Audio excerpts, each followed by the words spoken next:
Hey guys, welcome back to Electrical Car Repair Live. Thank you guys for watching and subscribing to the channel. Today will be super helpful video guys to any of you having a Hyundai Santa Fe guys.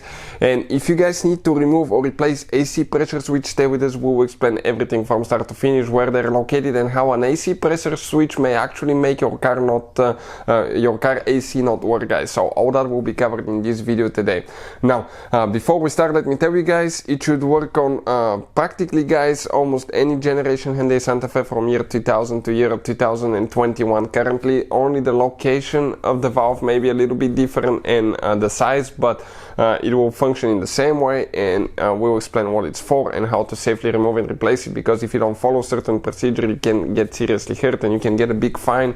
Okay, and we will explain why.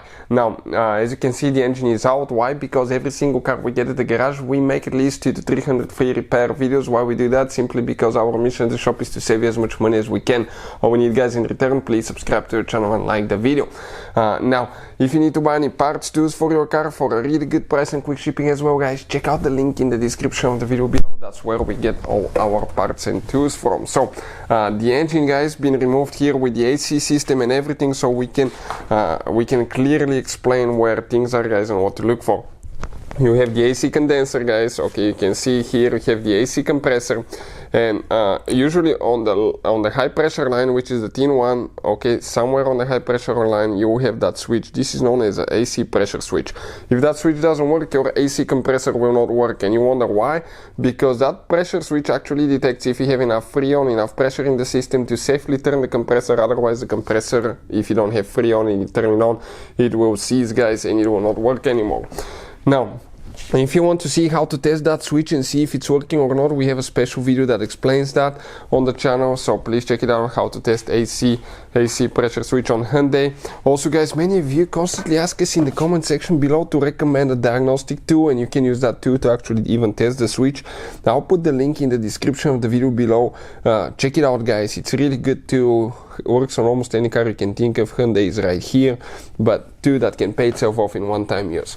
Before you guys every time remove AC pressure switch, things that you need to do: you need to make sure that you drain your AC system completely guys.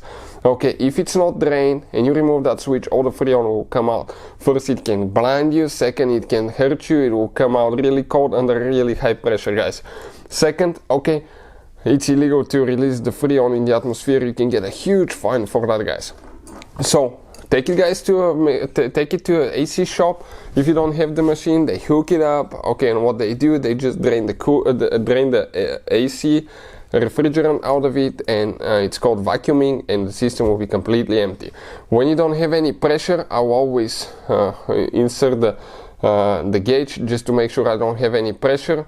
Okay, and once you don't have any pressure guys, okay, what you can do, you need to hold the bottom line with a wrench, because if you don't, you're going to twist that line. You need to disconnect the cable that you will have here and get a wrench to actually go ahead, okay, and get it loose. And once you get that thing loose, you have one seal there that's holding a little bit, but after that it will go by hand guys at that point, and you will see it's just wide open line, and that's why you need to drain it. Otherwise you're going to leak all the freon out and it can severely hurt you. And that's the AC pressure switch. That thing can make your AC not work, because if it doesn't work, the AC compressor will not know if you have enough pressure to turn on correctly guys. So hopefully the video will be helpful to any of you trying to figure this thing out. If you have any questions, let us know. Thank you for watching and see you next time.